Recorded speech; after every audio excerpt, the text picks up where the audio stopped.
Olá galerinha do segundo ano, tudo bem com vocês? Aqui quem está falando é o professor Claudinei. Iremos falar sobre refração da luz. É um assunto muito legal, pessoal. Espero que vocês fiquem até o final e consigam aprender esse assunto. Essa aula vai falar muito de teoria da refração da luz. Eu aconselho vocês que façam os exercícios sobre essa matéria. Atividade 1. Sobre a refração da luz no meio, responda.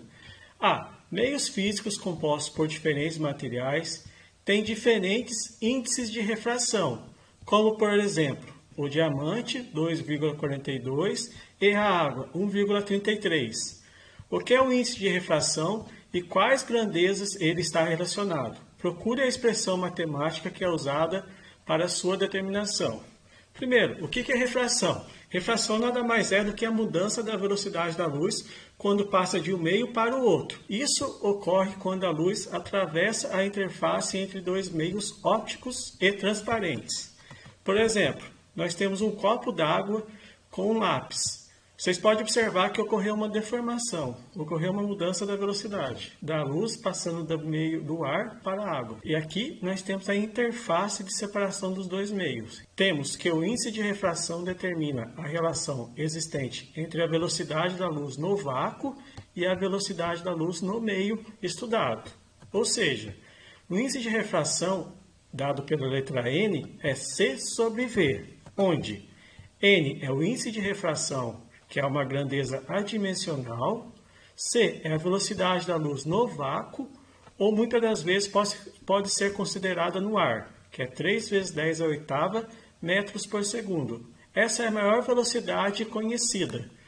E V é a velocidade da luz no meio, ou seja, o índice de refração relaciona a velocidade da luz no vácuo com a velocidade da luz no meio. Como eu disse anteriormente, quando ocorre o processo de refração, ocorre a mudança da velocidade de um meio para o outro.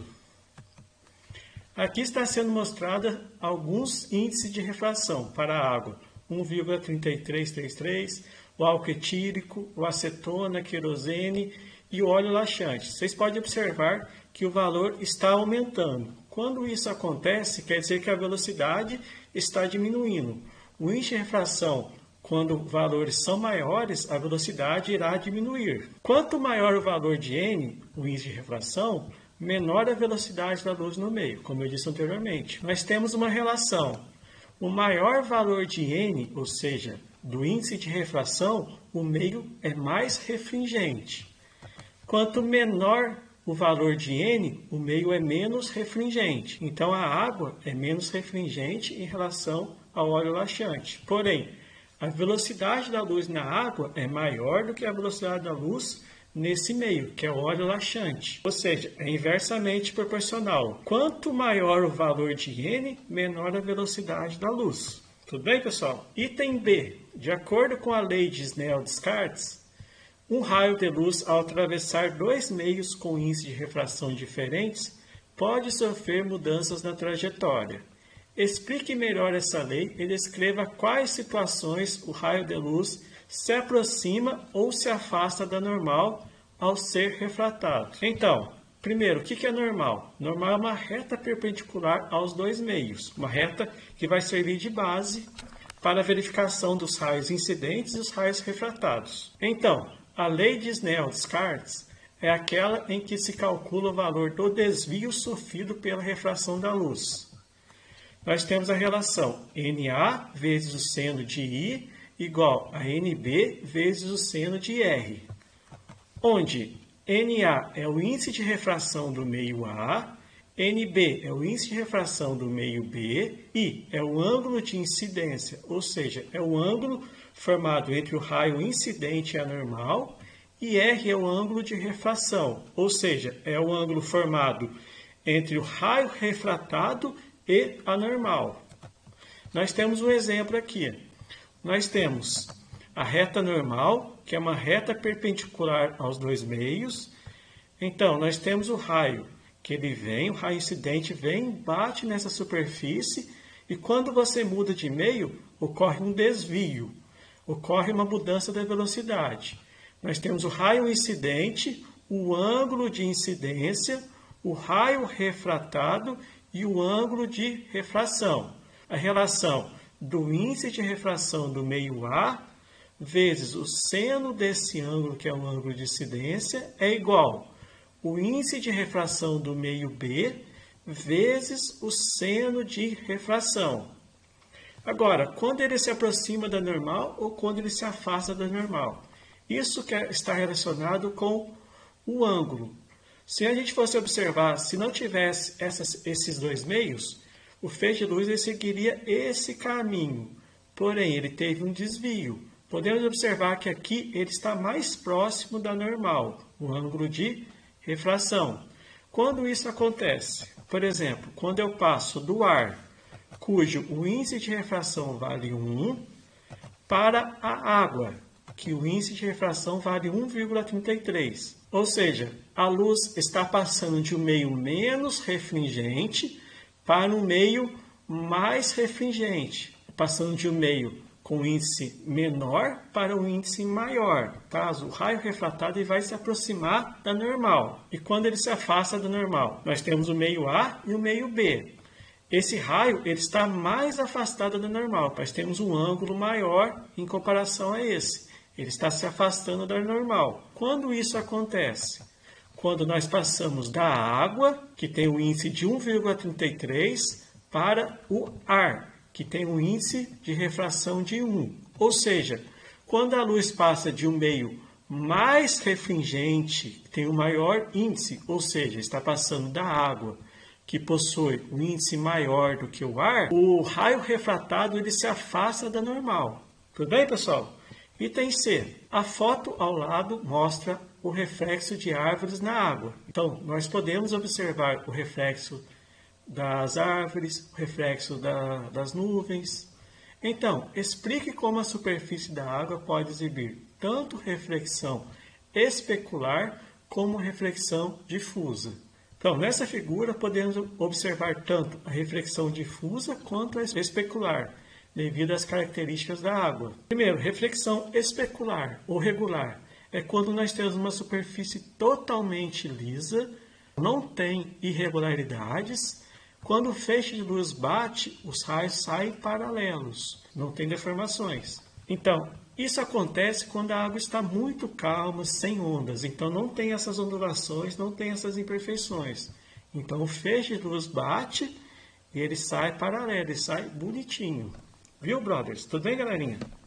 Agora, a reflexão difusa ou irregular, nós temos quando a superfície é cheia de irregularidades. Então, o feixe de luz que bate aqui, ele não sai ordenado, ele sai totalmente difuso, sai totalmente irregular.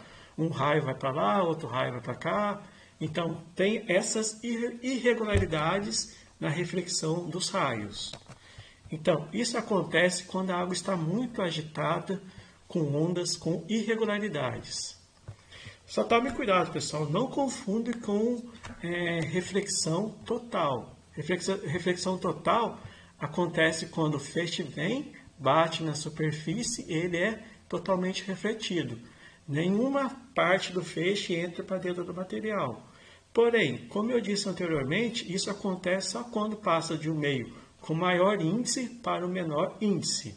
Ou seja, eu estou passando do ar para a água. Então, esse fenômeno de reflexão total não acontece. E, por fim, o item D. Como a refração da luz permite a compreensão do fenômeno natural em que as cores da luz branca emitidas pelo Sol são separadas e projetadas no ar ao atravessar gotas de água suspensas, após uma chuva, por exemplo. Nós temos o famoso arco-íris. Então, por que esse fenômeno acontece? Quando a luz branca vem, bate na gotícula e a gente consegue observar o arco-íris, que é a formação de várias cores. Primeira coisa, pessoal, a luz branca é composta por várias cores, que são 7. Então, a formação do arco-íris envolve vários fenômenos ópticos. Nós temos a luz solar, quando ela bate na gotícula. Como a luz branca é formada por várias cores, vai ter a dissociação, a separação dessas cores. Como o espectro ele vai do violeta até o vermelho tem a maior frequência e o vermelho a menor frequência, vai ocorrer a separação. E as outras cores vai estar no meio dessa faixa. O violeta, ele se aproxima do normal e o vermelho ele se afasta. Então, o violeta tem a menor velocidade e o vermelho a maior velocidade.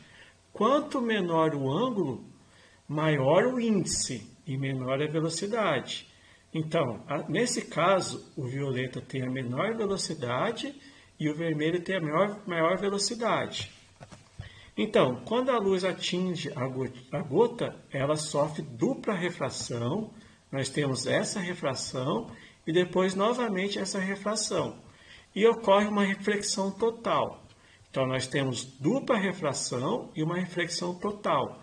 Nesse caso, quando ocorre essa reflexão total e essa outra refração, ocorre maior separação entre as cores. Então, ocorre dispersão da luz branca.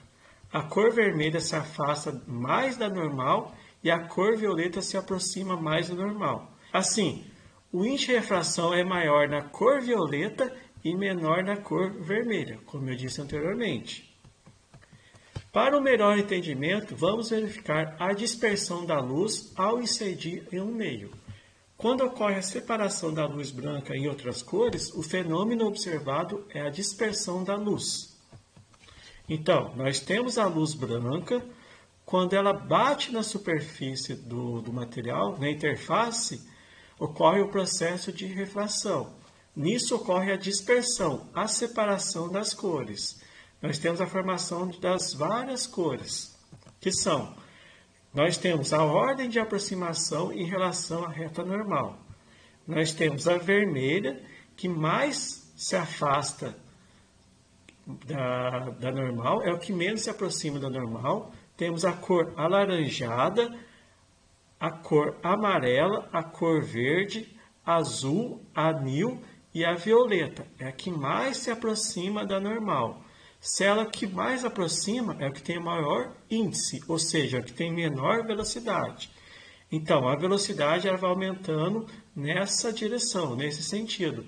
Vai do violeta para o vermelho. Então, a velocidade vai aumentando do violeta para o vermelho. A velocidade da luz é menor no violeta e vai aumentando, sendo maior o seu valor no vermelho. Quanto mais próximo da normal, menor a velocidade da luz e maior o índice de refração.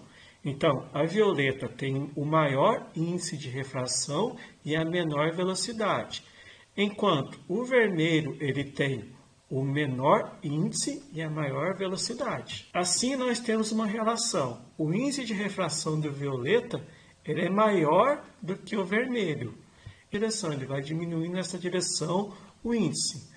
Por outro lado, o ângulo de refração ele é menor do violeta e vai aumentando no vermelho. A mesma coisa acontece com a velocidade. A velocidade é menor no violeta e maior no vermelho. Ela vai aumentando. A velocidade vai aumentando do violeta para o vermelho. Essas cores intermediárias vai tendo essa variação. A velocidade é menor aqui, vai aumentando, sendo maior o valor no vermelho, onde o N é o índice de refração, V é a velocidade da luz em cada cor, θ é o ângulo entre a normal e o raio refratado. Pessoal, muito obrigado e até a próxima. Espero que todos tenham entendido e façam outros exercícios relacionados à refração. Como nós vimos muitos exercícios teóricos, eu recomendo que vocês façam exercícios com reflexão total, com o índice de refração, com a lei de Snell-Descartes, sobre aplicações da reflexão total que é utilizada na fibra óptica. Tem muita coisa legal nessa matéria. Espero que vocês tenham entendido e até a próxima.